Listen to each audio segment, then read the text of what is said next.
And then sometimes when I don't say something and then I feel other people backing up that problematic thought, I'm like, now see, you spread. You gave your stupid to everybody else. Now it's an epidemic. So, I mean, you're going to think I'm a mean, angry black bitch. Facts. That's just me. And that's okay. But you're not...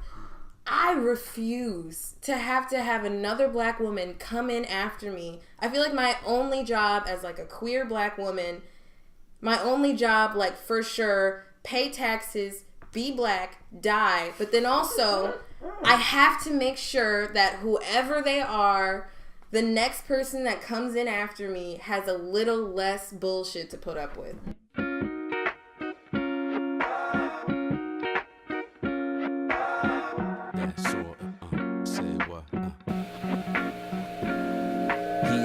On the border chosen, near the border posted. Hear the offer, clear the orders, here the floor we coasted. Cabernet from 94, beer to pour from another ocean. You cats posing with the sword of omens. Twist foliage. Welcome to Strong Enough, the podcast exploring the minds of millennials of color and how they go about the world. I'm Olivia Ashton, your host. I'm very tired.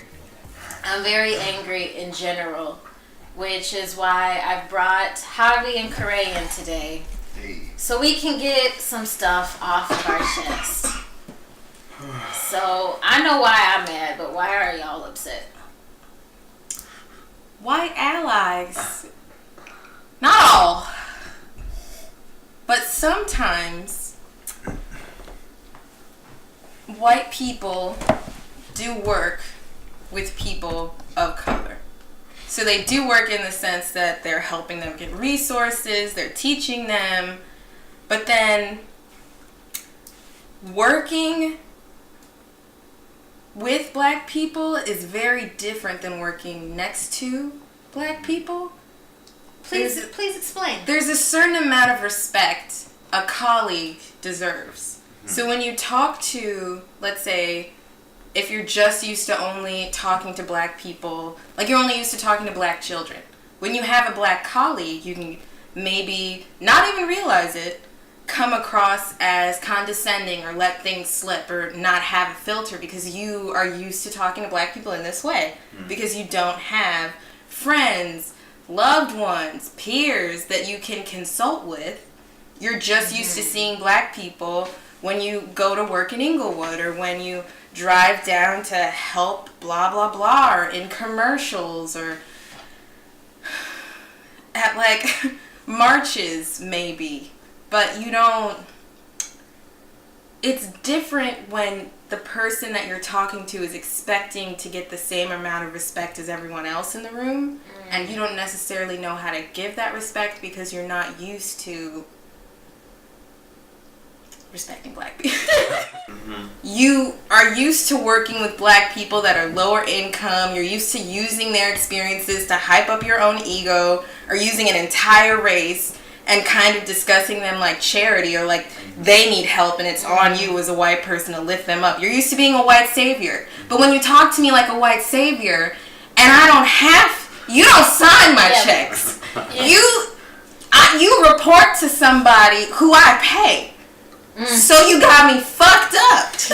If you think just because we're in a classroom or an office that you can, I'm not going to hit you, but I'm not going to let it slide. And then when you get your shit read at work, because that's where the teacher is, she's at work, you're going to be out here looking salty. But you should have known. Watch Living Single. It's on Hulu. Girlfriends is on you. Just study it. See black people outside of a needy window. You know? That's a good point. I don't need your fucking help. So, I'm laughing because one of my colleagues recently gave a diversity and inclusion talk to a group of STEM professors at a college. So basically telling all the science and math professors, like, this is why diversity and inclusion is important on your campus, and this is how you make sure that your classrooms are inclusive, like, under your teaching.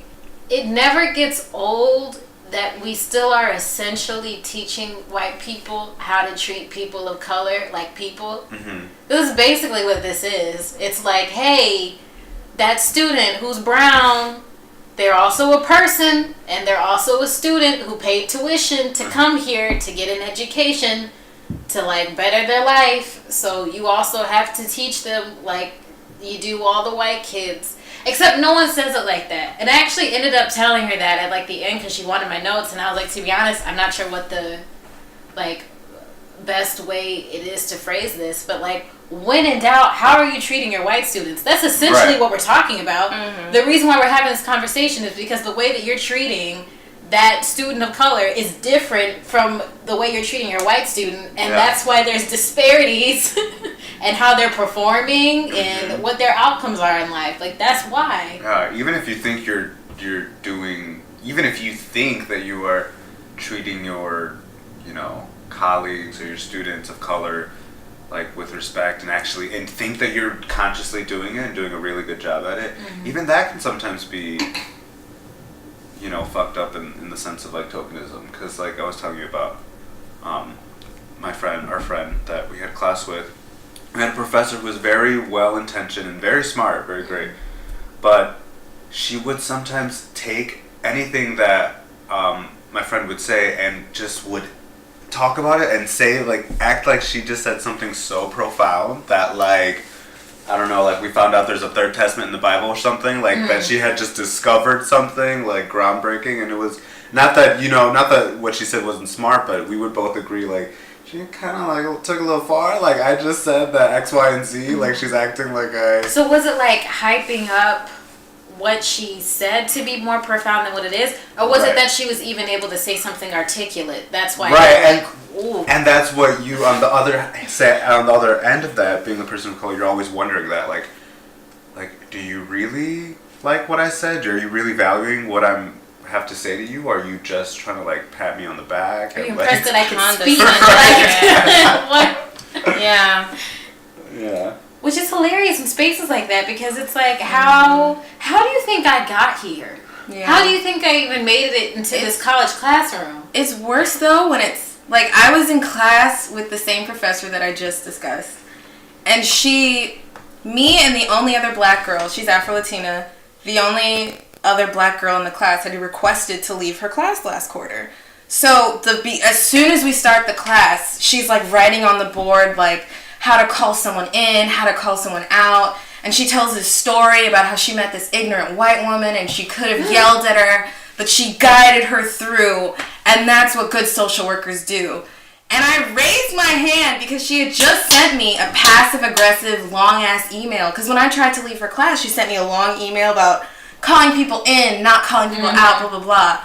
And I was like, I'm a queer black woman. I do this enough at bars, at parties. I do this at work. And that's fair because I do it in this class. Right, but then I'm like, I'm not going to come here and pay $40,000 a year and then pull out a PowerPoint, a pantsuit, and a laser pointer every time someone says something problematic. I'm not going to do that. I mean, for that woman, for example, the woman was trying to convince her that white women have it the worst in the country. And I was like, now see, if I was in your position, I would have to be like, oh, well, remember slavery? Black people still get followed around in stores, prison to school to prison pipeline, blah, blah, blah. I'm like, that's a lot of work. And I understand that maybe you made her a better person, but I wouldn't necessarily have that energy also, to do did that. You? That's debatable. Right. and then I was like, I could do all of that, and they still wouldn't see my side. So that's a lot of work. And then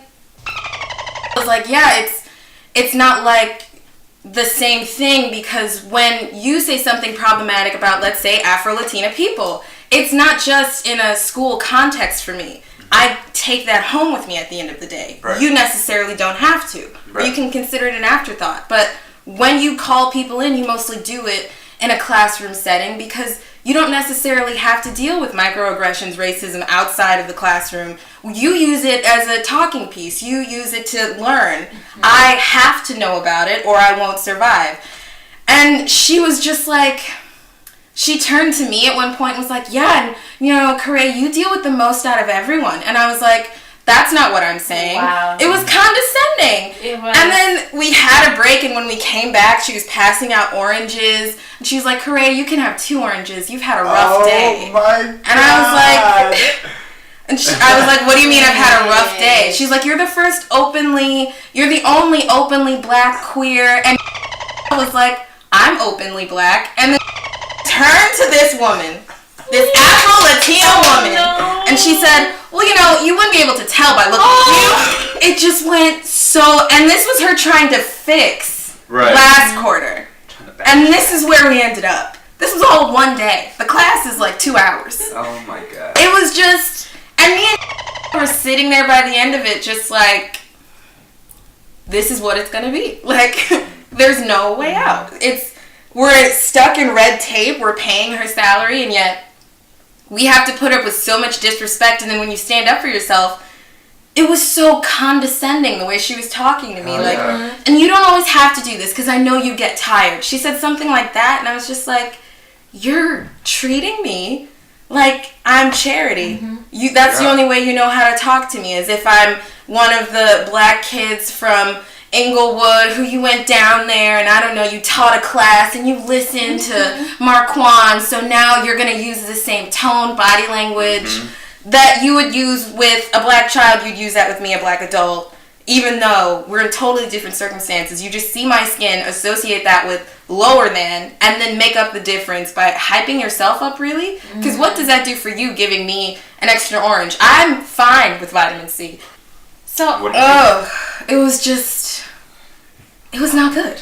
And it's like, ironic, I need to get out of here. Because the whole PowerPoint of the day was like taking the time to educate somebody. So it's like, well, I'm trying to educate you, girl. You ain't listening. You aren't listening. It's condescending. So if anything, you're proving my point that sometimes it is useless. And not only useless, but it's at an expense to me. Yeah. Even though nothing was resolved. And then the other, she's not Afro-Latina, she's Mexican, I believe. She's, and she was like, a lot of things that are said here, if they weren't said in a classroom, they wouldn't be taken as well. Yep. She was trying to be kind of more, because I was like, fuck it. Right. And she was like, now, Caray, correct me if I'm wrong, but I'm just saying, like she was trying to ease them back into, because I was like, I don't care, my check is cleared, don't bother me.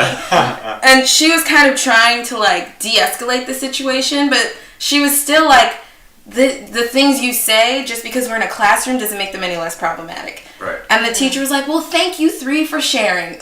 Like, I'm not sharing. I'm telling you what it is. These are facts. First off. This is what it is. You don't know what it is because you can go home and be white.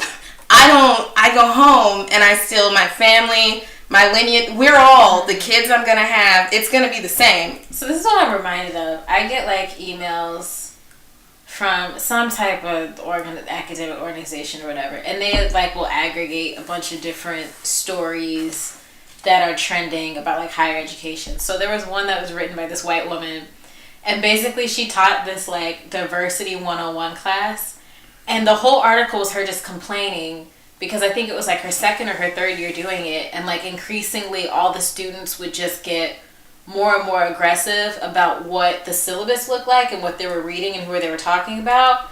So basically she was just like, and then I did it like this quarter, and then all of the queer students were like, we don't have enough queer people, and then so I would change it, and then the next quarter all the black students were like, we don't have enough black people we're talking about, so then I changed it again, and at what point does it stop? Like, when can we, like, when does the math?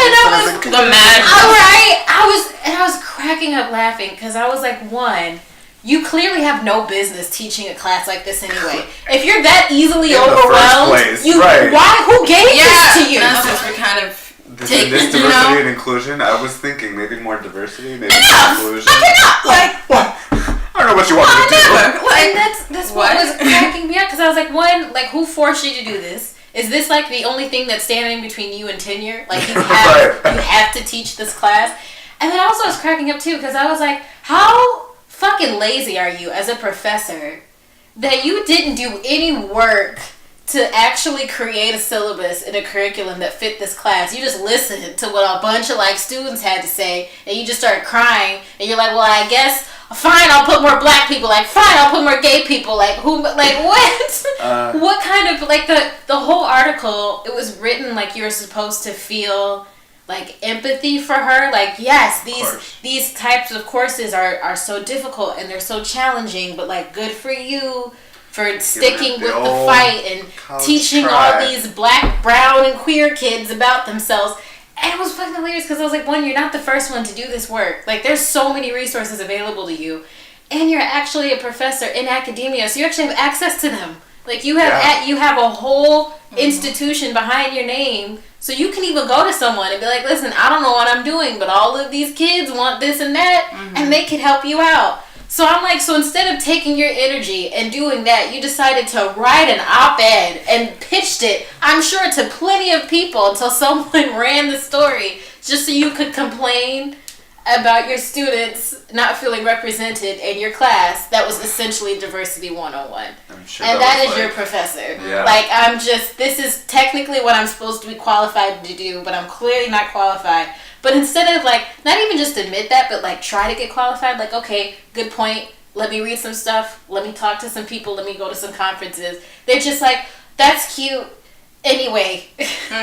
Or, like, how come she was, like, talking about, I worked with black people for 20 years and I did this for blah, blah, blah. Like, she's in her 60s. She's been working in social work in lower income, like, communities of color for decades. But it's like, when I request that she respect me, that's when she's kind of like, I never. Like, I'm like, no one's ever given you this. Like, there are so many op-ed pieces written about calling in versus calling out and how you're expecting the more marginalized person to guide you through. That's work. Right. That's work you're not compensated for. Right. People in the queer community, people of color, like, multiple communities have come together and been like, we are not guiding your privileged ass through this. Right. You're not paying us. Pay me. Take some money off of my tuition. I will call in anybody. I'll make office hours. I don't care. Yeah. Like, you're not compensating me, but you're treating the situation the same way you would treat any other white student in the classroom. You don't really realize that it's not the same thing, that I have to call people in way more than... That's her name. She doesn't have to. So when things like this come up in the classroom, she goes quiet because it's not going to affect her. She doesn't have to. The teacher doesn't talk to her this way. But it's like, you treat it like we're all the same, and then once kind of more for your convenience, but then when people are like, I want you to recognize who I am. I want you to understand that representation is important, and I want you to understand that you can't talk to me the same way you're used to talking to blah, blah, blah. Basically, learn more, and then we won't have a problem. And then it's like, that's so much. Or, it's just this new thing, everybody gets offended all the time. And it's like, no, it's just before we weren't in a place where we could demand respect because we were afraid of being murdered, or we were afraid of not being compensated, or we weren't even in the room to have the conversation in the first place. Now that we are, and I'm just requesting that you not be a dumbass, you're confused. I'm like, but you've been in the community for so long, right? You were just talking about it. Again, and it's because it's, at the end of the day, she is still seeing it as charity, and that's something that she can, like, rid her mind of. She still is seeing her work there as charity. She's still seeing her relationship to you as charity. Like she's doing me favors. Yeah, when really you should be like, me having this conversation with you right charity. now is charity for you, because I do not I need get to be nothing. doing this. Multi-dynamic capture in sight, slightly mechanic, running with panic, rapture and dight. Lightly tantric, almighty show antic. He the master of mics, a master device who mastered his life.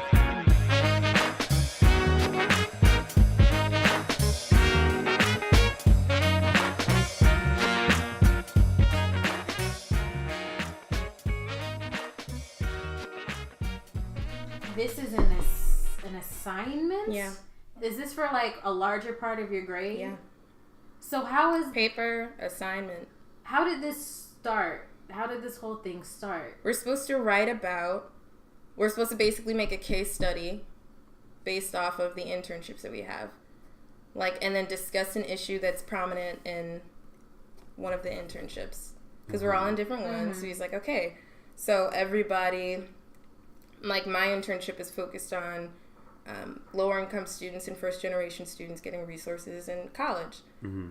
So, or there's someone else that works with refugees. There's someone else that works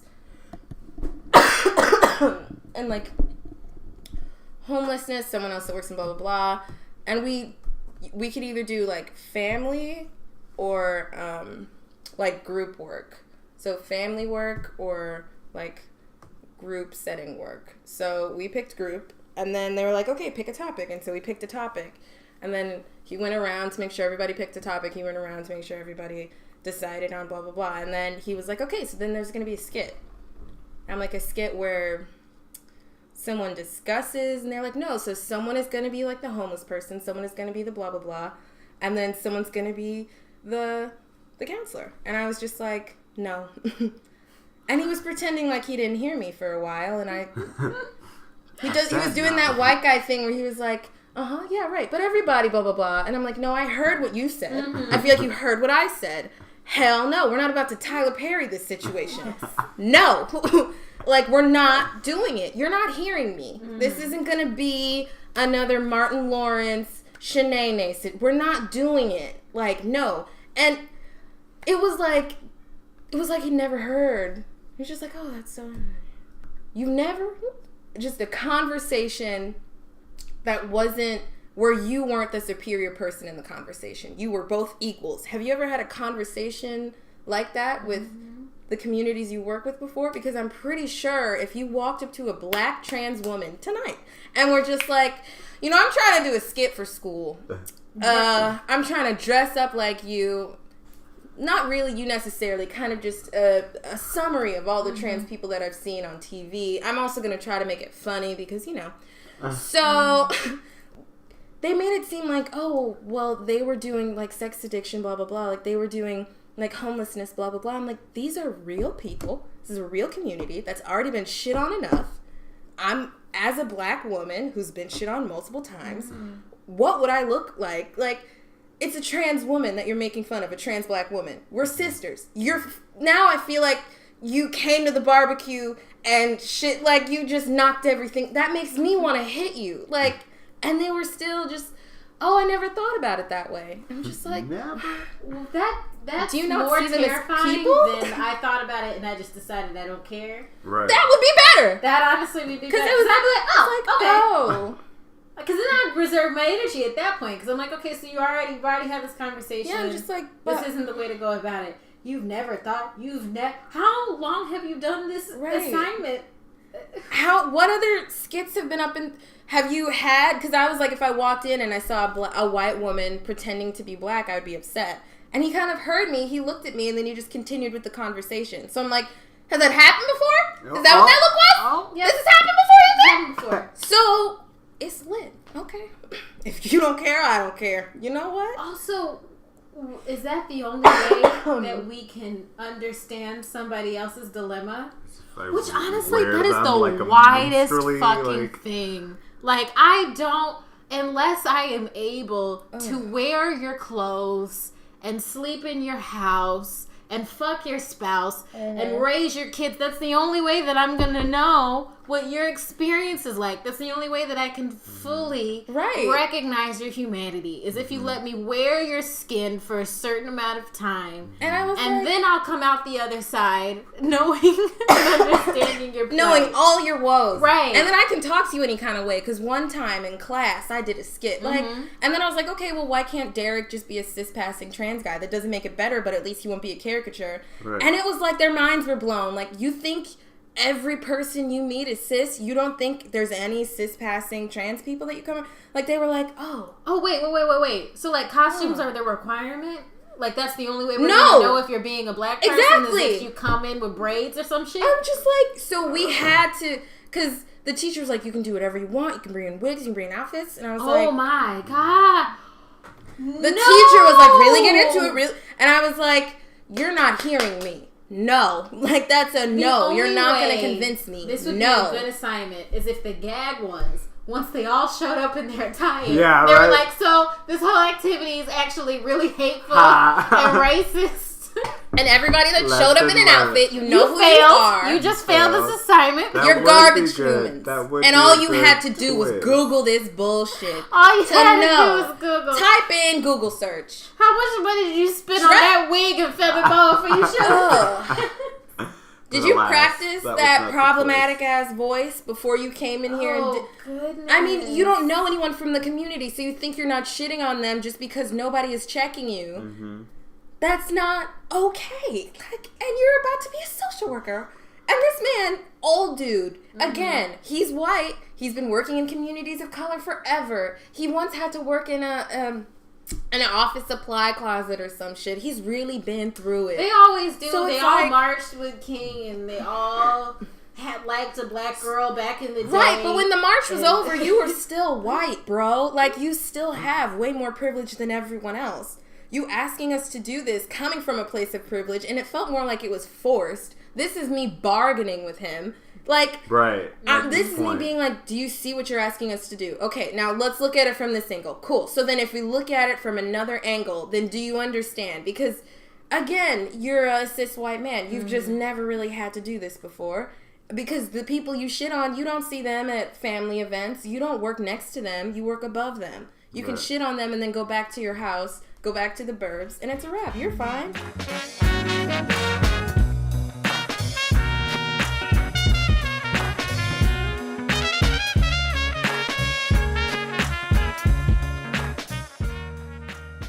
75% of white Americans have an entirely white social networks without any minority presence. So who are these people that are using the I have one black friend, I have Liars. one POC friend? Liars. Because I'm like, you guys are Or you got a token in your back pocket. Yeah. That ain't got shit to do with us. They don't come around no more. Ask Omarosa. She's by herself for a reason. But she is the black friend. Good for you guys. Yeah. She got more energy than any of us because she really is still out here. Tap dancing away. Go, girl. Right? Maybe you'll get one. Get one right. Maybe you'll sell a few bucks. Do you really think that? No. You think one day? No, I don't. But Godspeed, Omarosa. You're not listening to this, but if you are, just know that you there's still some, maybe not riders. I'm kind of still laughing. But in a way, I do still genuinely care, and I hope maybe you'll crack the code, and you will perform, and you will tap dance in the most miraculous way, and you will make these white people weep, and they'll be so overjoyed that just all systemic barriers will be lifted, because white people have a button, and your tap dancing will encourage them to press that button to release all the barriers. Got it. And then everyone will be free. I believe in you, Omarosa. Does she still identify as black? She has no choice. She's I gonna wish use she that would for her try book. to say She's something. gonna use that to sell her book. What do you mean? Now she's gonna wish take she that would book, try to take say it to an something else. angle. She can't Stacey Dash this. Mm-mm. I wish she would try gonna though. try. I would root for her too. I'm like, if Stacey can do it, so can you, Omarosa. Stacey didn't do it. If Nobody Stacey fucks can with do her. it, so can you. You don't gotta be black if you don't want to be. Can't cracked. She's aging like a white person. She did that to herself. The Oh. ancestors did not stick around. Stacey Dash. Oh, so she said Omarosa. I'm like, no. That's Omarosa. For now. Good at least. Javi, what are you mad about? Me? I'm mad about everything that we just said. So I'm in the nonprofit realm, so I deal with a lot of well-intentioned, liberal-minded people, and for the most part, everybody, everyone is really cool. But then, Except there it is. but then you're never safe, are you? So I had the situation where they needed. Well, there's two situations. So this person is like in charge of a lot of the media and stuff like that we do at my place of work, and so they wanted to do like a diversity type of picture. So they come into the room and they don't even say, or an email blast like, hey, we're doing a diversity shoot, and usually you're supposed to send that to all staffs and people who work there, and then just whoever emails back, you go and do it. they came into the room and they pointed at who was like, I need you, and you in the lobby. We're gonna do a photo sesh in 5 minutes. Thanks. That's fucked up. And then so I wasn't one of the people pointed at, and somebody asked me like, "Oh, are you gonna come downstairs?" I was like, "Oh no, they didn't. I don't know if I can." And they're like, "Oh no, it's just for the nonprofit. It's fine." I'm like, I know, but when they came in here, they pointed at who they wanted to go, and I wasn't it, so I'm assuming I'm not invited. And then later I found out that it was this diversity photo shoot thing. And I'm like, that is some shit. So my question always is, diverse who? Like diversity for who? Diversity for whom? Diversity for what? What are like different socks? Different kind of shoes? Didn't someone discuss tokenism at your job before? Discuss using black and brown bodies as props? Didn't someone bring that up before? Yes, that was after all of this happened, actually. Somebody brought it up and said, hey, this happened. You guys should probably not do that anymore. And from what I've heard, there's been just backlash. Even with that, people felt uncomfortable that people had feelings about not wanting to be tokenized that way. But anyway, so one of the people who was really spearheading this then wanted to do something special with me. So it was just going to be a personal one-on-one interview and stuff and find out about what I do there. And so I do it. She sends me a list of questions to answer. I write down a full page of stuff. When it actually comes out to be published and she takes my picture and everything, she guts out more than 80% of everything that I wrote. The only thing that was left was like these 4 sentences maybe, and they were the most generic things that I've ever said, and I only said them because I was like, well, I represent this place, so I should be nice and throw them a bone and be like, I need to pay my bills. Yeah, some generic ass Please shit. don't fire me, master. And that's what they took, and then used my picture and everything after I did the labor of doing this, because this was just separate. I had things to do, but I was like, I'll do this for you. She tells me, she's like, oh, by the way, I know you and there's another Javier that is here, and I know you guys have pictures next to your email, but I have astigmatism, and, I just can't. And so she didn't really finish her sentence, but I knew she didn't want to because she was catching herself. Where are your glasses for your astigmatism? Right. Mm-hmm.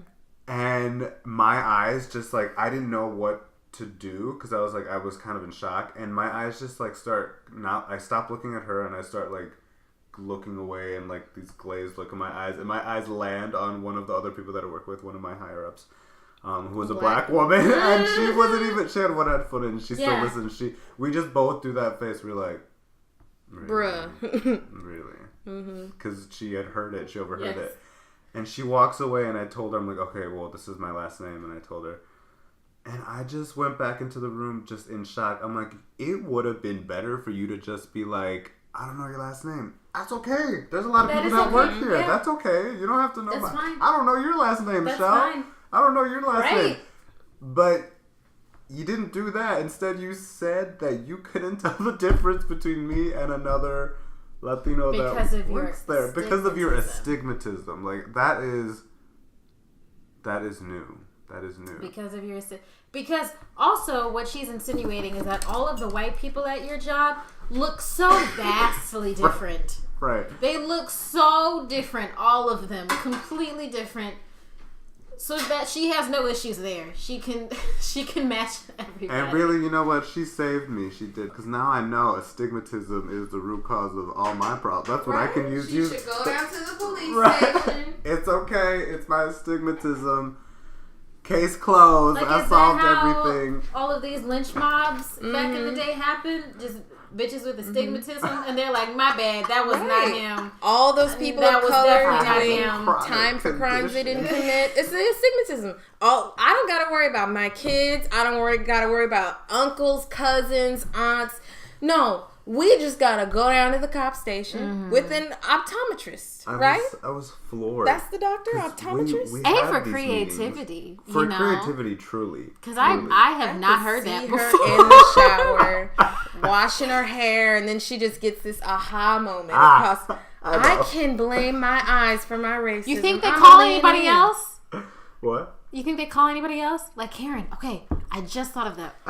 Listen, I have an astigmatism. See? Astigmatism. I can't tell them apart because of my astigmatism. Because of my astigmatism. You know, I don't know. I just see melanin Maybe that or no could help us melanin. in the long run. Tell your friends. Right. If I thought on my toes, I would have said something Or be smart. condescending. Like, good for you. For staying in this work when you can't even fucking see. Mm-hmm. You can't even see, but you come to work every day. Wow. Hey everyone, did you know that she can't even fucking see? She can't see anything. She can't tell people of color apart. Don't watch the news. She has a disability, everyone. She can't see race. She can't see it.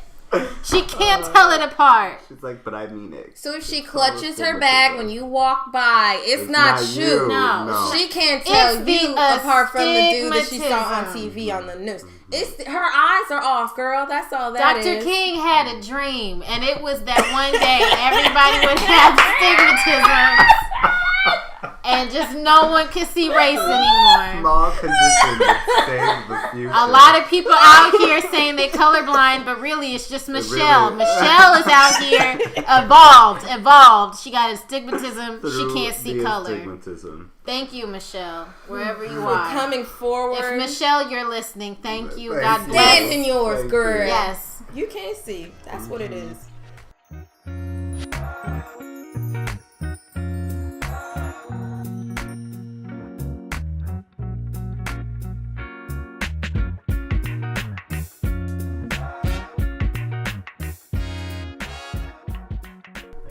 On a scale of 1 to 10, when you go into work, 10 is completely prepared, and 1 is I would rather die.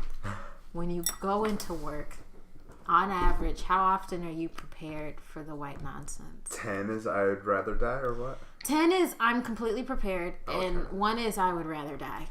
You know what? I'm usually, at least for me, go figure, our particular department is like the most diverse department. So when I'm going into work, usually I don't have to deal with all that much, which just makes it worse when it is the higher ups that are the ones that just seem to be not just take a class or something. I don't know. Just not. I mean, yeah. So usually I'm pretty prepared. Prepared in the sense, like with like an MLA cited research paper and my thoughts ready. I feel like I'm sorry. I feel like I have to stay, especially in social work, because I will be like that guy that in one of my classes that was like, I asked her if she had a learning disability because she didn't know how to fill out paperwork. He said this to this woman of color that he was working with. I was more than happy to be, I wasn't calling him in, or I was like, that's disrespectful. I'm not going to let you say something. First of all, I'm not putting up with it.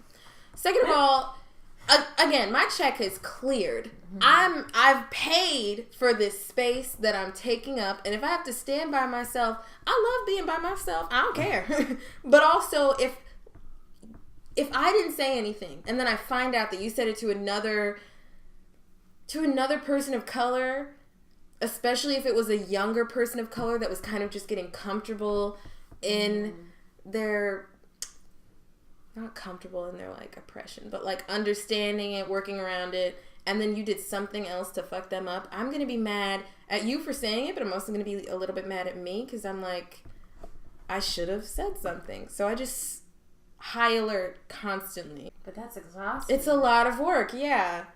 But then not saying something, and then sometimes when I don't say something and then I feel other people backing up that problematic thought, I'm like, now see, you spread. You gave your stupid to everybody else. Now it's an epidemic.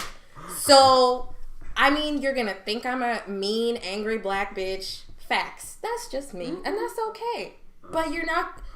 I refuse to have another black woman come in after me. I feel like my only job as like a queer black woman, my only job, like for sure, pay taxes, be black, die. But then also, I have to make sure that whoever they are, the next person that comes in after me has a little less bullshit to put up with.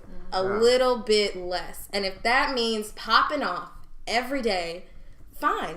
Maybe now you won't know how to talk to me for sure, but the next black girl that you see, the next black femme that you see, the next queer person of color you see, you'll think twice. Sharon, leave her name in. You'll think twice before you pop off. Because I could have gone deeper. I could have talked about her hair.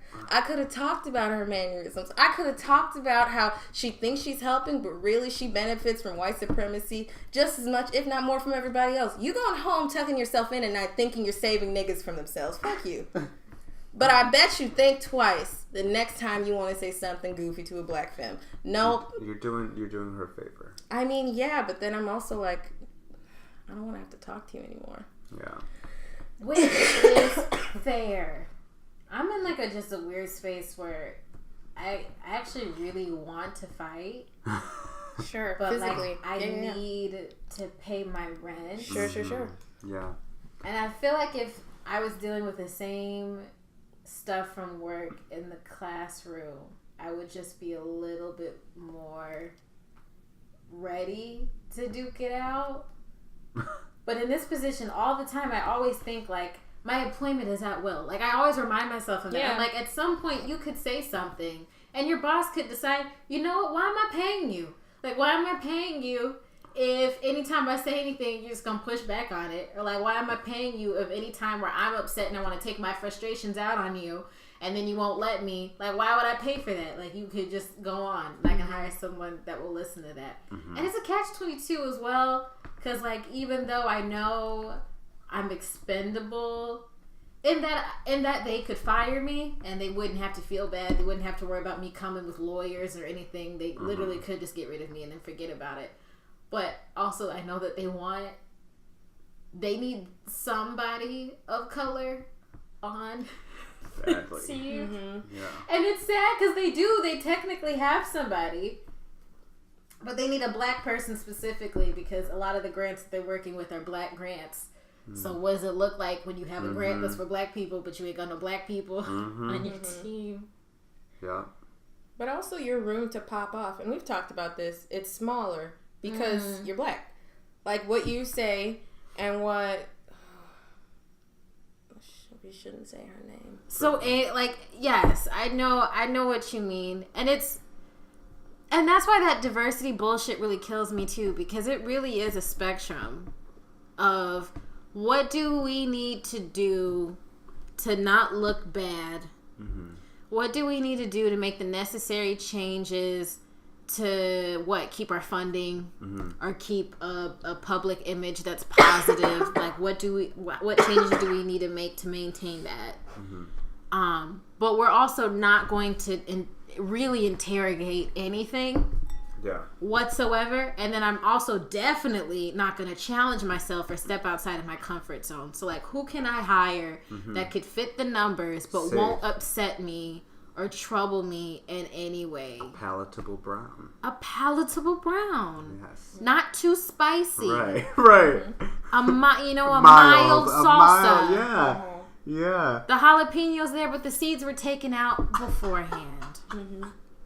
Yeah, and I think that's happening a lot with nonprofits in general. I feel like in the city with gentrification, I think you also have a lot of long-standing nonprofits that are just there's a ton more white applicants now, like wanting to do the charity work that they see it as, in terms of helping out. And then I know we talked about this before. For people of color trying to apply to those jobs, a lot of the times it feels like it's a fucking trap, because a lot of the nonprofits that succeed the most succeed because they have old white men donating and thus guiding the direction of that nonprofit, and end up being a lot of the big decision makers because it's their money. And so then when you are poor and brown and you still want to help your people, it feels like a trap because now you're like, now I'm still doing the labor, but I'm not getting enough money for it. And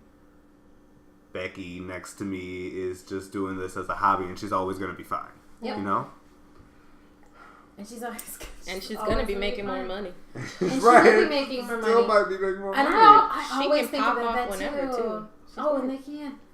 But also because they people will understand, even if it's unfounded, they're gonna be like, okay, well, she's having a hard time. It's a learning experience for her. This is a lot for her. She's just a little overwhelmed. Yeah. Like, you can be disrespectful because you've never taken time to get to know a marginalized community. I don't understand. That doesn't... Like, you didn't do your homework, but you're getting extra time to not do your homework? That's not fair. My biggest grievance about my job, and I have many, we legit have a grant that is for Black students and Black postdocs. Basically, the whole grant is to funnel more people of color into academia. So the whole thing is that if we find more students, undergrad students, and get them interested in grad school, eventually these will be the people that work in academia, either at the faculty side or the administrative side, right? But then also we'll work with postdocs who are looking for jobs, and we'll help them get tenure track positions that otherwise they'd have a harder time trying to negotiate on their own. That's the whole part of this grant. So for months now, I've pretty much been like, I think this is supposed to be specifically for Black students and Black postdoctoral students, just based on what people would say. Because I had comments from both people who work on the program, people who are in the program, or people who know of the program that are basically like, either where are the Black kids, or how come I don't see as many as I did before? Because this whole program has gone on for about 2 years now. And then just somewhat recently, this is just a couple weeks before we're on holiday break, my boss starts throwing a fit because one of the initiatives that I started with another coworker was to feature one of our student fellows in this program like every week. And the last one that we posted visibly looks like a white male student. For the record, he is not a white student, but he does visibly look like one. If you have no other kind of context, you would just assume that he is. So my boss starts flipping out because this is what his concern was. Well, what if the people who gave us this money were to look at this fake Facebook page? And at that point, I'm already like, no, they ain't. Like, if you barely look at it, why would they? But okay, sure. Hypothetically, they look at it, and then they see this white male student. Then they're going to call me, and they're going to be upset because they're going to be like, that's not what this grant is for. They're not supposed to be the face of this entire program. Like, they're in the program, but they're not the poster child for it. Right.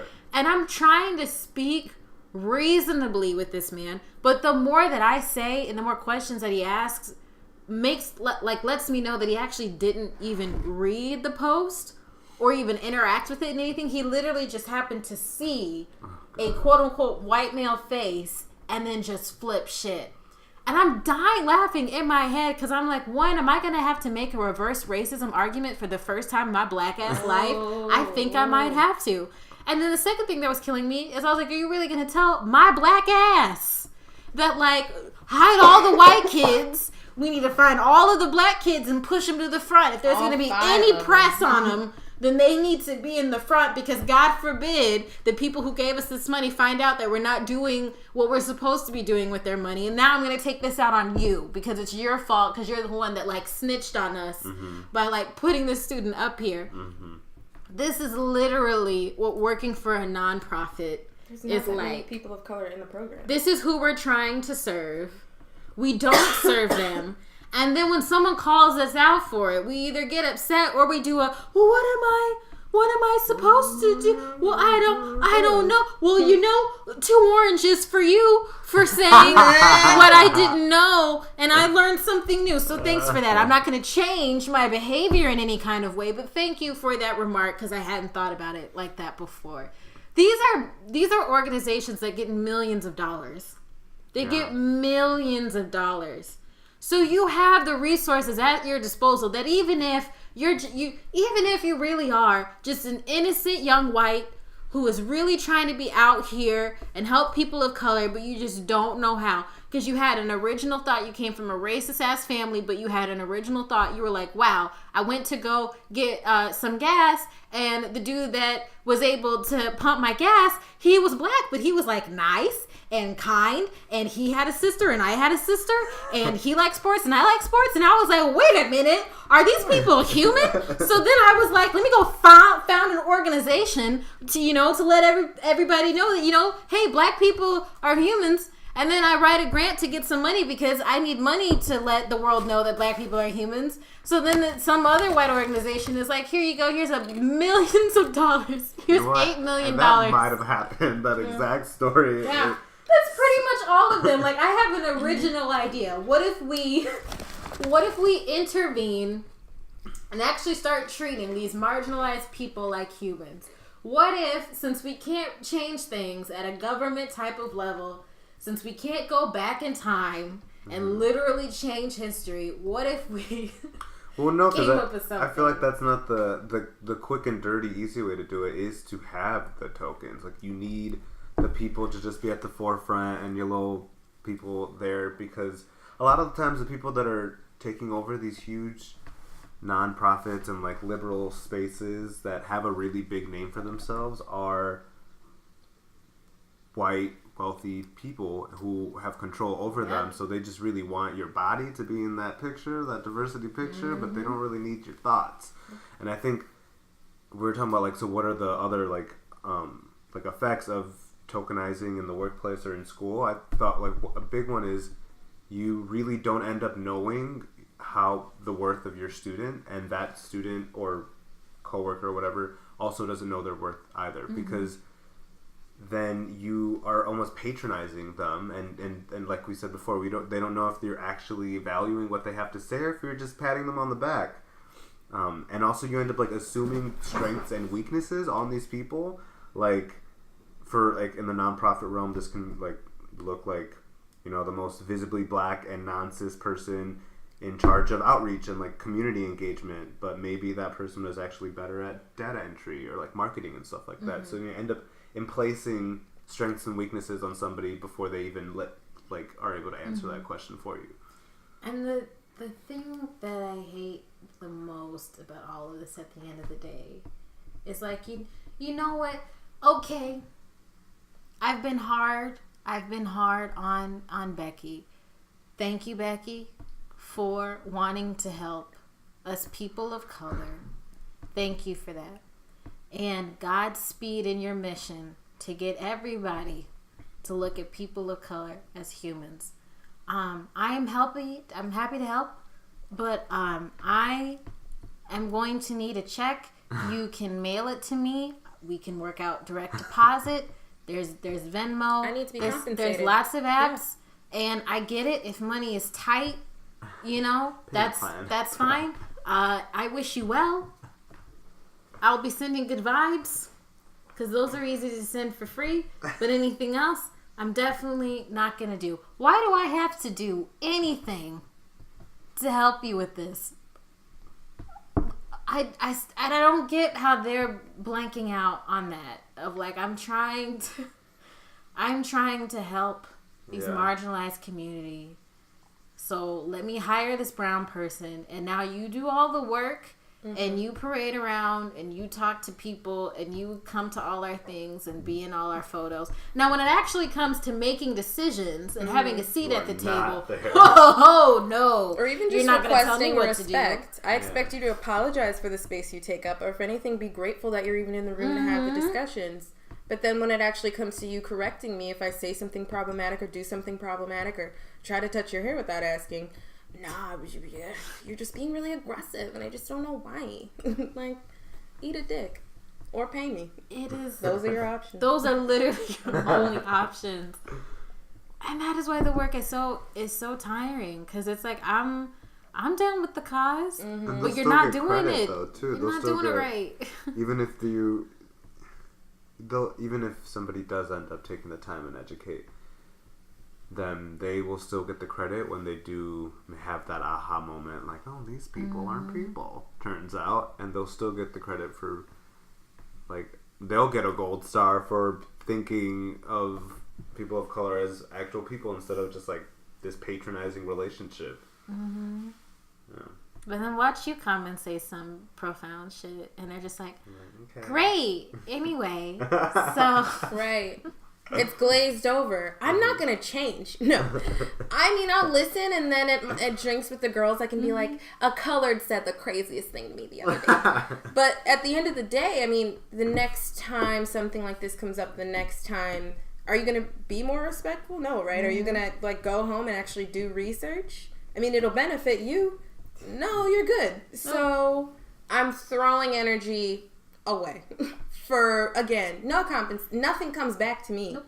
Not a check, not food. Like, if I could do this and then my mom's house gets paid off, sign me up. Okay. Mm-hmm. I do this and then I don't got to worry about my dad's health insurance ever again. Okay. Please. Oh, please. Go White ahead. people, we all get reparations. Sure. For all of the shit that you, America, and you, Europe, have Start done. from slavery, work our way up. We're starting from 1492 on up. Yep. Oh, yeah. All of us. If you can compensate us for all of the damages. Yeah. Reparations for all. Mm-hmm. Whatever you need. You want me to show up and speak at your event? You want my face on your brochure? Yeah. Whatever it is, sure. Sign me up. That's fine. I'm going to need payment for slavery, then Jim Crow, microaggressions. But I want my reparations. Remember when y'all made us go fight in the war, but then nobody could get a house?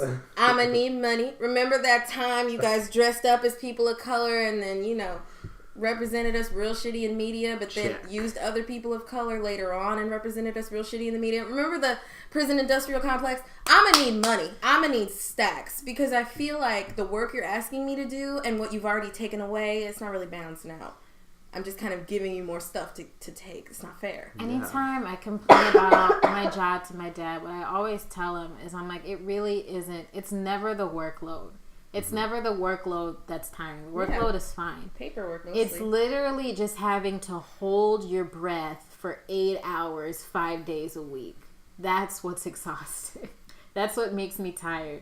That's what makes me come home and I don't have energy to do anything else. It's from literally holding my breath. Especially because then you think about... So if this is something that, like, your white peers and coworkers, like, they're not thinking about... Then, because I read this article about this where a lot of, like, particularly in, like, liberal schools, they use these diversity, like, montages and pictures and brochures and stuff like that to lure people in, kind of like DePaul. And then you actually go in there and the people of color end up having a different experience, but it actually ends up being a super enriching experience for the white liberals that are there. So, I mean, there you really have to, like, ask yourself, is this good for you all? Like, you all being, like, the white liberals in this diverse school or this diverse work environment? Like, is this enriching your life but not mine? Which, again, because fine. then... Just pay me what you owe me. Sure, I will help Tyler realize himself. Absolutely. Fine. I will aid in his development and he'll be a better son after he speaks with me. Fine. But I'm going to need to see my check. Where do I send my direct deposit information? I don't get it. I will come to your university, but I will not pay for anything. I got Venmo. I got PayPal. I don't get it. Bitcoins. Pay me in Bitcoin. And that's what's ultimately really disrespectful. It's like, oh no, we value diversity. We want to be inclusive. We need you here. But then on almost every single level, and you actually treating me as important of how you're speaking about what I have to offer you is not equivalent whatsoever. And it's just not my black ass job. No. It just isn't. I didn't sign up. I didn't go to HR. Nobody took me through a process. We were already the help. Like, that's the whole issue. We've helped you enough. We gave enough help for free. You still owe me for the help that I gave you that centuries later you recognize, oh, that was a lot of help. $300 billion worth of help. So, I ain't seen a nickel. Not seen one time. And you know what? Okay, but you better start paying me now. You better start paying me now.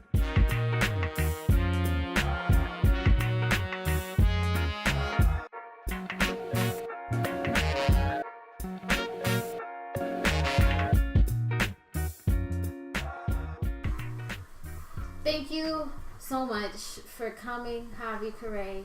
You're beautiful. I love you so much. You're just like the best. You just like the best. The best. Thick as thieves. Ooh, it's been fun. Thank you for listening, listener. If you would like to pop off about some white nonsense that you've endured in the present or past, or God help us for the future, you can drop us a voicemail by calling 708-634-8262. Or if you're shy, you can send us an email at radicalpoc@gmail.com. All the submissions are anonymous. Unless you want to say it with your chest and just sign your name on it, that's fine too. I'm not stopping you. We'll be compiling all of your rants and some of our rants into a special bonus episode dedicated to you. All of the POC out there in the world dealing with white buffoonery everywhere, because you deserve cathartic release. So if you want to pop off, again, you can leave us a message at 708-634-8262 or email us at radicalpoc@gmail.com. Did I slur the number? I'm going to say it again. Okay. I have it on a post-it. 708 634 8262. That is the number. 8262. You go straight to voicemail. Just leave a message. Say what you want to say. Cuss whoever you want to cuss out. It's fine. It doesn't matter. I don't even know you personally, so it really doesn't matter what you have to say. I'm not gonna judge you. Just say what you need to say. If it makes you feel better, then you're doing it right. That's how you know you're doing it right. If when you're done, you feel relieved and you sleep just a little bit easier, that's fine. Use aliases if you want to. You can use aliases are fun. Or don't. Or you like we discovered. Use your next best white celebrity, annoying celebrity like Alina Dunham. That's fine, right? You can, Swift. but also be careful, like we said, because all of the white names are kind of the same. So you might replace Sarah with Megan, but there is a Megan that at your job, and now you just pissed off Megan. But also, we're not that big anyway. I'm not gonna act like this is just everywhere. We aren't the Reed or some shit. You don't gotta worry about some type of thing. I'm just saying. I mean, maybe one day that would be nice. Yeah. Shout out to Kid Fury and Chris Paul. I was listening to them on the walk here. Right. Anyway, do whatever you want. I don't care. Thank you for being here. Yay. Follow us on Twitter. Radical_colors. We're on Facebook. We're on all of those things. If you want to know more about us or what we do, or if you want to support us in any kind of way, you can visit us at radicalcolors.com/strongenough. Thanks so much for listening. That's all I have. Is that all you have? That's all I got. All right. Until the next episode, take care. Bye.